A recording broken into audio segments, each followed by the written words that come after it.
This would seem to suggest that this is indeed a big risk for the commercial banks because they could collapse if they're not lending. No, you see, the commercial banks are very smart. They will find ways to make money. That's their job. As these SMEs grow, they'll become more viable and more interesting for commercial banks to lend to. But in those early stages where they're very small, maybe not as structured as the banks would like, maybe they're not limited companies, they're, sole trader, ladies sewing clothes in her house, may not meet all the criteria for a commercial bank. But as that business gets bigger and develops, it becomes a potential customer for a commercial bank. And that's typically how we see things growing. Let me go ahead. Yeah, I was going to say something about the banks. You have already said that the development bank is an intervention, institution. How soon do you think it's going to pick up? Has it picked up already? No, it started. We started. We've done the recruitment. The MD is in place. They've opened. All they're literally waiting for. They announced, I think, last week that they were going to start their first lending. They've got $1.8 billion that's been promised between the World Bank and the ADB. We're just waiting for the National Assembly to approve, and that will be that will add to their capital, and they'll begin to lend, and you will start to see these loans being available through microfinances, through to small. These are very small businesses, really, that need these funds.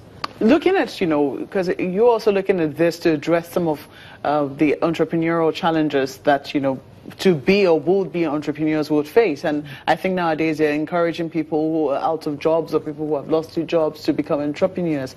The question is, what will happen in the meantime? Because businesses will take time to grow and yield profit. What do you think will happen in the meantime? The thing about entrepreneurship is that it's innate. And those who have that entrepreneurial capacity have it. They're running businesses on the side. They call it managing. If you ask me, what are you doing? I'm just managing. Actually, they're running a business. What we need to do as government, and what we're doing as government, is supporting them, because some of them, and if you think about the changes in the global economy, people like Mark Zuckerberg, he never worked for anybody in his life. He woke up and started Facebook, so that's a change that we never saw before. If you wanted to start a business, they would tell you, go and get some experience, but that's changed now. So what we're doing at government level is supporting that, and Nigerians are naturally entrepreneurial. Most Nigerians, they laugh at us. They say if they give you a business card for their day job, they have 3 other businesses that they're running. They're selling clothes, they're selling jewelry, they're doing all sorts of other things.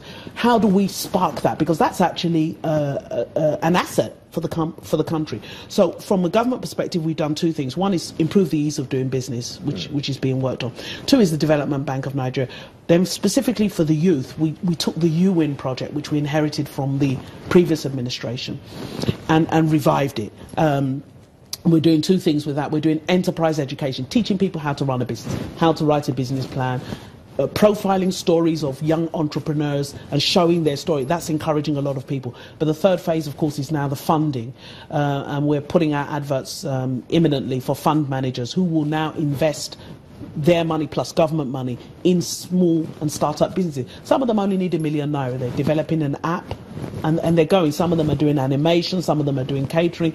There are a lot of young entrepreneurs that have potential, and these are the people that will create the jobs and drive the growth going forward. What do you think about the monetary policy of this country as against the fiscal policies that you have? Is the monetary policy hurting the economy more, or is it working in the best interest of this economy?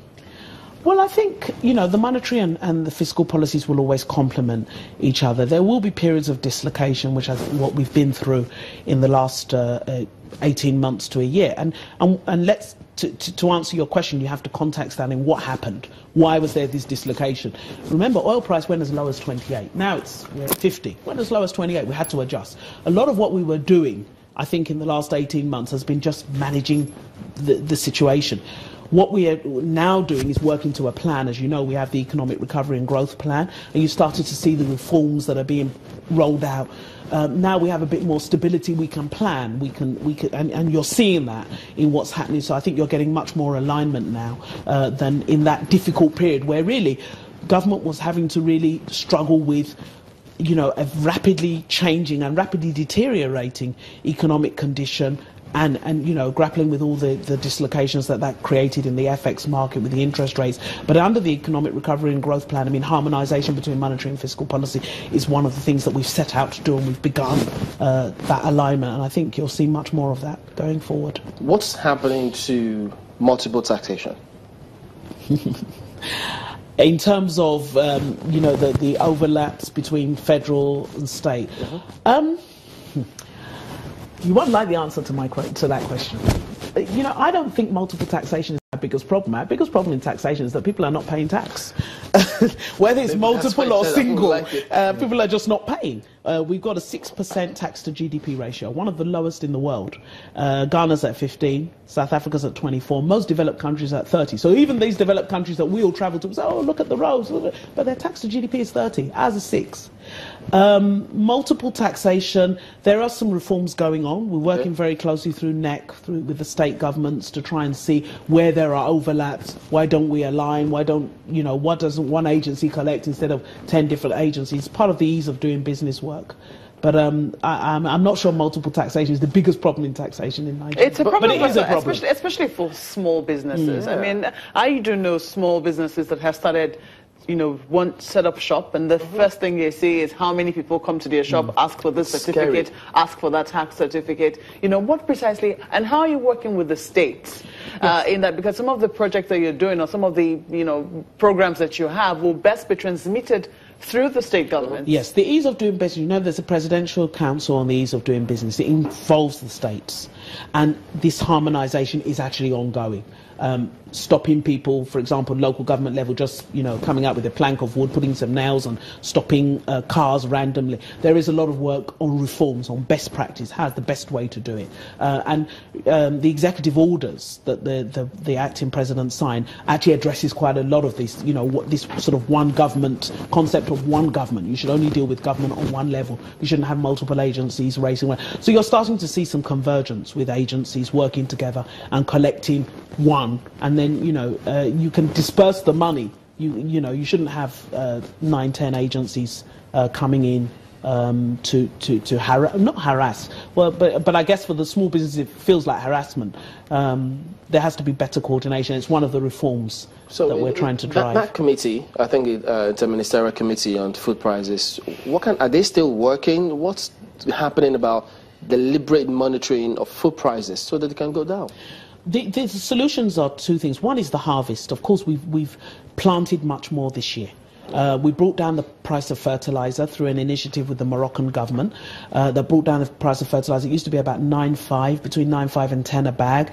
We did a combination with the Moroccan government-to-government deal that brought in some of the inputs. We blended here in Nigeria instead of importing finished fertilizer, and the price is 5,500. Now that saving is being passed on. A lot more farmers, because of the policies and the focus on agriculture, a lot of more people have gone to the farms. So we're coming into the rains now, and we expect, you know, the harvest to be bigger, the production, the output to be bigger. And from what we're hearing in certain states where they've really driven their agriculture, they're expecting much more. And of course, that will bring prices down. So give us a forecast in the next 1 year, not 2. I know the last year's elections. What do we expect as a result of monetary and fiscal policies? How will it impact on the economy? I think we're going back into growth. And quite, you know, it's an exciting time, and you can always, it's like a barometer. You can always test the pulse. When a year and a half ago, every foreign local investor simply wanted to come and complain. Oh, why is government doing this? Now it's all about opportunity. They're asking about buying businesses. I had about 3 meetings yesterday. It was all about, I'm expanding. What can government do to support me? So I think the story for the next 12 months is going to be about growth. How big, how strong that growth will be will really be a function of how well we implement our plans. But, you know, this government has shown that when it does get down to do things, it can implement. And with the will of the people, I'm very confident that the next 12 months is about quite an interesting period in Nigeria for growth. All right, well, we'll anchor at that point. Mrs. Kemi Adeosun is the Minister of Finance, and we thank you for coming on this morning. Thank you. We'll be back. We'll have one more item, maybe 2. Join us again.